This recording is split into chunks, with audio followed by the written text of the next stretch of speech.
He came to the mountains for one simple reason: sign some papers, fix an old cabin, and finally rest a mind broken by war.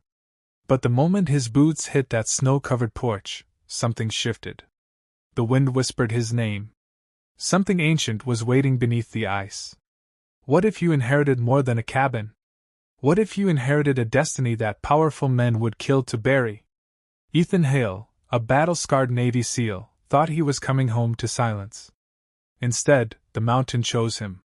Snow pressed against the peaks like a silent, ancient breath.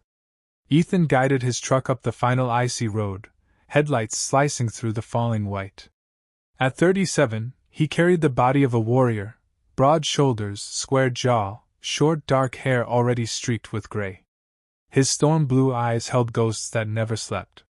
Beside him sat Shadow, his black German shepherd, amber eyes sharp, a scar above one brow from the same blast that almost ended them both. The dog never left his side. They shared one heartbeat now. A half-buried sign appeared. Grizzly Crest. Private Road. Ethan exhaled. He never expected the letter. Never expected his great-uncle Jacob Whitlock, a man he barely remembered, to reach out from the grave. You are the sole heir. Report within 14 days, or the state takes everything. No explanation. Just coordinates. And a feeling something was unfinished. Boots sank knee-deep as he stepped out. Shadow leaped down, nose to the wind, tail stiff. Easy, boy. Just snow and trees. But even Ethan didn't believe that. The cabin rose through the pines, dark, sagging, watching.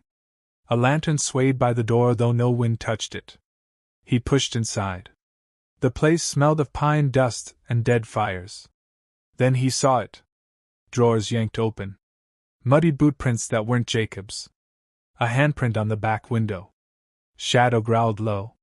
Someone had been searching. And whatever they wanted, they thought a dead man still hid it.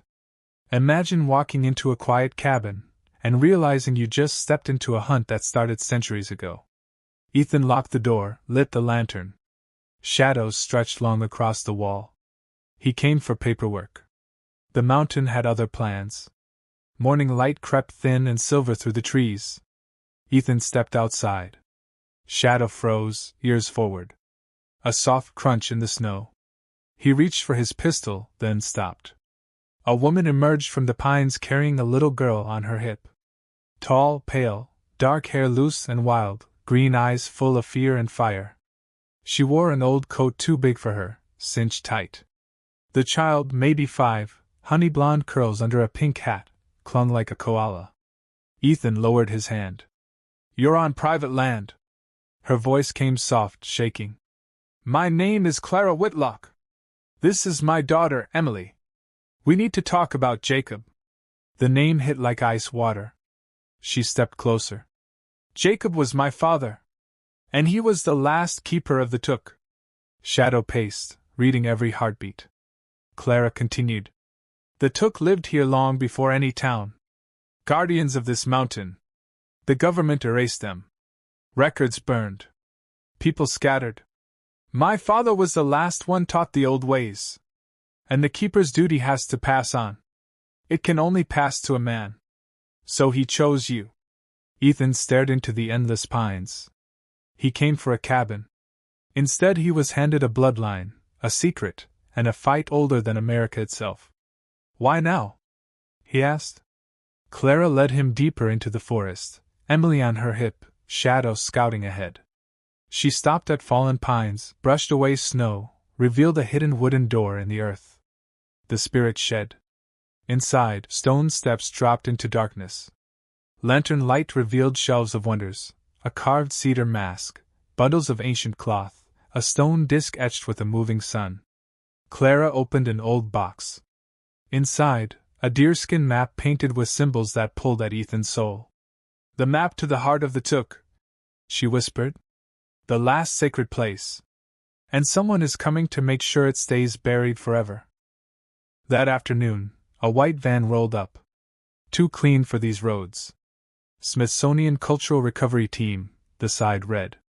3 men stepped out. The leader smiled like a shark. Dr. Mason Clark. But his gloves were tactical. His eyes were cold. And the big one with neck tattoos carried his case like a weapon. Shadow's hackles rose. "We're here for historical items," Mason said. Ethan blocked the door. "Show me federal ID." The smile thinned. "We'll be back with proper authorization." As the van left, the youngest one, Brian, looked back with pure guilt in his eyes. They weren't archaeologists. They were hired killers wearing a lie. That night, Ethan sent photos of the artifacts to an old teammate now in the FBI. The reply came fast. "These are priceless. National level. Someone high up wants them gone. Watch your back." Little Emily tugged his sleeve. "Are the bad men coming back?" Ethan knelt, looked her in the eyes. "Yes. But not tonight. Tonight they're planning. Tomorrow we fight." Snow began to fall again, soft and deceptive. Because some secrets are worth burning the world to keep. And some men, and one loyal dog, will stand in the fire to protect them. The storm came back twice as angry that night. Flames flickered through the trees. The iron wolves were burning escape routes, driving them uphill like cattle. Ethan, Clara, Emily, and Shadow ran. Boots pounding snow, breath burning, wind screaming. Clara clutched the pistol he gave her, hands shaking but eyes hard. Emily played the snow-all game, silent, hidden, brave. They reached Raven's Maw, a narrow cave in the cliff. Gunshots echoed. Threats bounced off stone. Then came a sound that tore the sky open. Chop, chop, chop. Searchlights cut the blizzard. An unmarked helicopter roared overhead. Doors slid open. FBI. The wolves scattered like rats. By dawn, cuffs snapped on wrists. The tattooed man? The nervous kid? And finally, the corrupt sheriff who sold the mountain for cash. The artifacts were saved. The Took were finally seen. And Ethan Hale, the man who thought war had taken everything from him, found something waiting under the snow. A purpose. A family.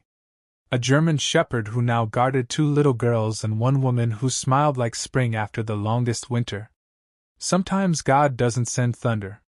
He sends a seal, a loyal dog, and a mountain that remembers. If this story moved you, if it reminded you that courage still lives in quiet places, share it, comment, subscribe. Because out there, right now, someone needs to hear that goodness wins. Even when the night feels too dark, and the snow too deep. The mountain is still watching. And so is he. Amen.